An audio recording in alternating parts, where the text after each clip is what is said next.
Bonjour amoureux de la parole, heureuse de vous retrouver aujourd'hui pour un nouvel épisode où nous allons parler de discipola. Alors, petite parenthèse, dans notre série Shemot, la dernière fois nous avons parlé du chapitre 6, mais comme je l'avais prévenu, de temps en temps, je ferai quand même des petits partages en dehors de notre série sur le livre de l'Exode. Donc aujourd'hui, je voudrais parler de discipola. On va commencer par une petite définition. Qu'est-ce que c'est que être disciple? D'accord? Donc, peut-être d'abord, on va commencer par définir le discipola. Donc, quand vous faites une petite recherche sur Google, vous apprenez que par discipola, on fait souvent référence à Jésus. Voilà. Qui en fait utilise le discipola pour propager en gros son message. Donc, on trouve également le mot discipula, alors que moi j'entends souvent discipola, donc je sais pas trop. Mais lorsque je cherche discipula, donc dans le site Top Chrétien, on trouve une définition de qu'est-ce que le discipulat chrétien. Voilà. Et on nous dit qu'un disciple se définit par le fait de marcher sur les traces d'un autre. Donc, c'est une personne qui adhère à sa vision et l'aide à la répondre. Est-ce on se retrouve là, n'est-ce pas? Un disciple de Jésus, c'est quelqu'un qui croit en la bonne nouvelle de Jésus et aide à l'annoncer. D'accord?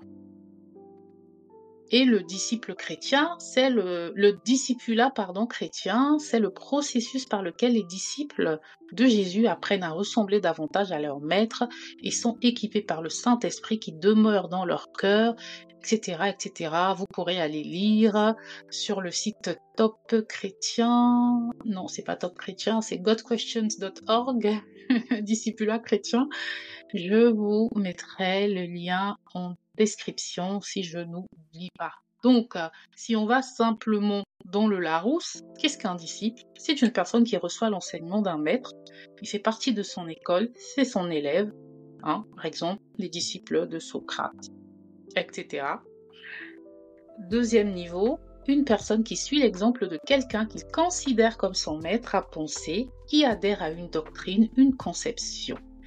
Donc là, on a quand même qui prend l'exemple. Et donc, être disciple de Jésus, c'est prendre l'exemple de Jésus. En tout point, que faisait Jésus? Il partageait la bonne nouvelle, il guérissait les malades, il guérissait les cœurs, il réconfortait, il faisait tout un tas de choses. Et donc, c'est cela, être disciple. Si vous m'écoutez pour la première fois, je suis Louise du blog ilestécrit.com et je vous embarque dans une petite balade biblique. Donc pourquoi je parle de cela aujourd'hui? C'est parce que j'ai récemment vu un film et je ne vais pas en parler dans ce podcast, mais je vais publier un article qui n'est pas encore publié au moment où j'enregistre le podcast, mais qui le sera sûrement au moment où vous écouterez. Donc, ce sera un article sur mon blog, Le chemin des discipola, et vous pourrez voir le titre du film dont je parle. Donc, c'est un film que j'ai beaucoup apprécié parce qu'il met vraiment en avant la mission du disciple de Jésus. Dans Matthieu 28, des versets 19 à 20, nous connaissons ce célèbre passage qui dit « Allez, faites de toutes les nations des disciples, les baptisons au nom du Père, du Fils et du Saint-Esprit, enseignez-leur à observer tout ce que je vous ai prescrit, et voici je suis avec vous tous les jours jusqu'à la fin du monde. » Et donc dans ce passage, qu'est-ce que nous apprenons? Faire des disciples, c'est comment? D'abord, on les baptise, donc ça veut dire que au préalable, on leur a fait accepter Jésus comme Seigneur et Sauveur, et ils deviennent des nouvelles personnes, ils reçoivent le Saint-Esprit, puisqu'ils sont des nouvelles personnes, ils sont lavés, ils entrent au royaume de Dieu. Donc, faire des disciples, c'est ramener des âmes dans le royaume de Dieu.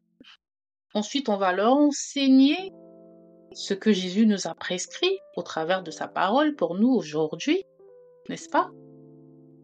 Et avec cela, Jésus nous assure qu'il marchera avec nous, qu'il nous accompagnera, donc nous ne serons jamais seuls dans cette vie de disciple-là. Voilà.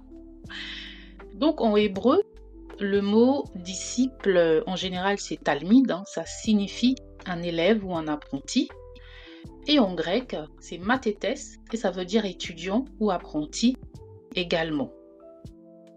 Et si vous vous rappelez, si vous me lisez un peu sur le blog, j'ai écrit un article sur l'expression pécheur d'homme. Je mettrai également le lien de cet article en définition, en plus de l'article qui concerne ce podcast. J'ai parlé de pécheur d'homme et j'avais expliqué ce que c'était que devenir pécheur d'homme. C'est en fait devenir acteur dans la construction du royaume de Dieu, et ça nous ramène en fait au disciple-là, tout simplement. Et dans la Nouvelle Alliance, ou le Nouveau Testament, nous voyons que les disciples apprennent de Jésus, et ensuite ils vont partager leur savoir pour faire de nouveaux disciples. Et un disciple, c'est celui qui prend part à la construction du royaume de Dieu en y ajoutant des pierres vivantes. Et donc, se contenter de prier pour nous-mêmes, lire la Bible et aller en tant que spectateur dans une assemblée tous les dimanches ne fait pas de nous des disciples, malgré tout l'amour que nous pourrions porter à Dieu. Jésus ne nous a pas appelés à devenir de simples croyants, il nous a appelés à devenir des disciples et donc des acteurs. Donc, comment définir un disciple? C'est suivre Jésus, d'accord? Ça signifie suivre de près sa parole, imiter ses actions, et cela demande une relation personnelle et intime avec lui. Quand on voit dans la culture hébraïque, il y avait un rabbin, et le rabbin avait ses étudiants, ses disciples, et ces disciples-là étaient souvent très proches du rabbin pour apprendre de lui. C'est la même chose dans notre relation avec Jésus. Le disciple-là implique aussi une transformation intérieure puisque on évolue, on grandit, voilà, spirituellement. On apprend à devenir plus comme la personne que l'on suit. Et pour nous chrétiens, eh bien, on doit apprendre à renoncer à nous-mêmes et à embrasser la volonté de Dieu.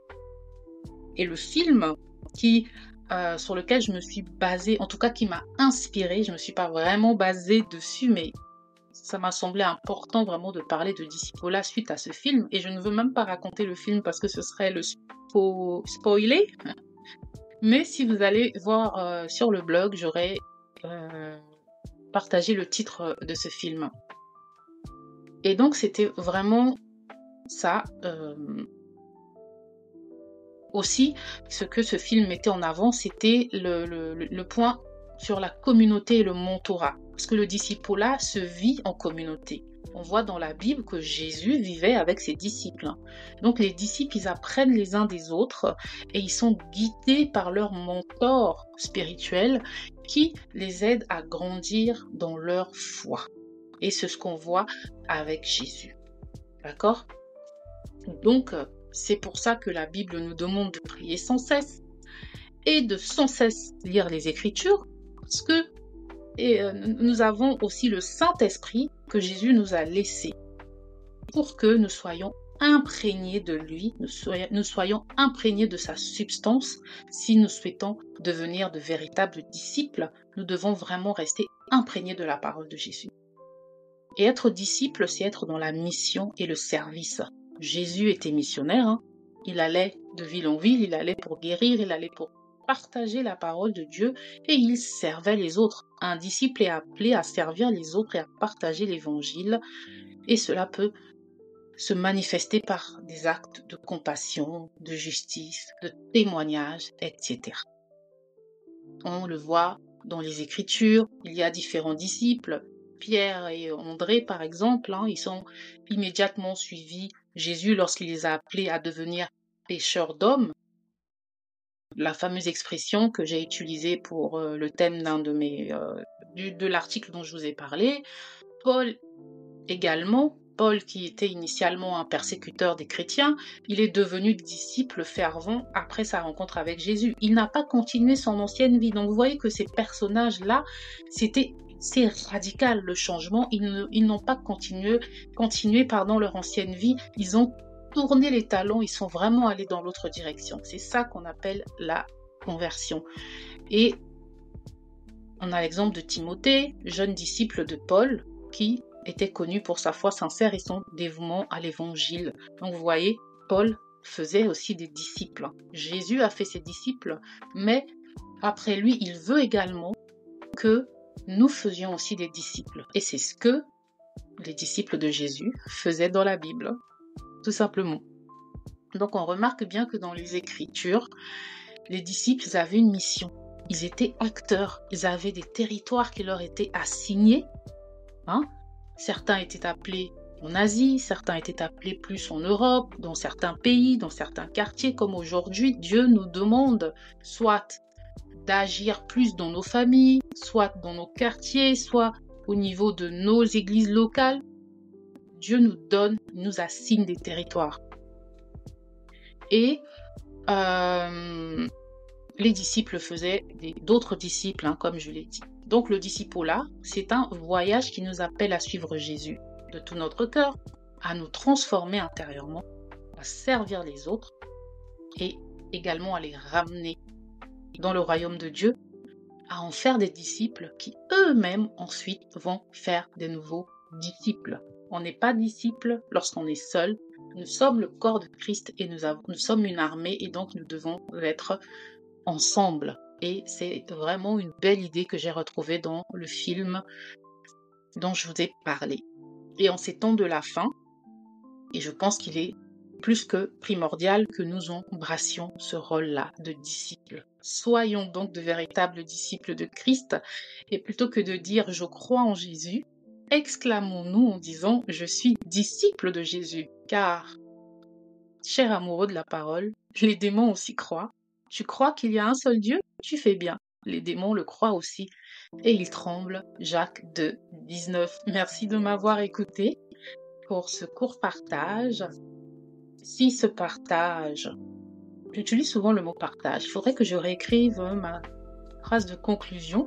Mais en tout cas, si ce message vous a béni, n'hésitez pas à liker, partager, pas moi, mais la parole. Ciao!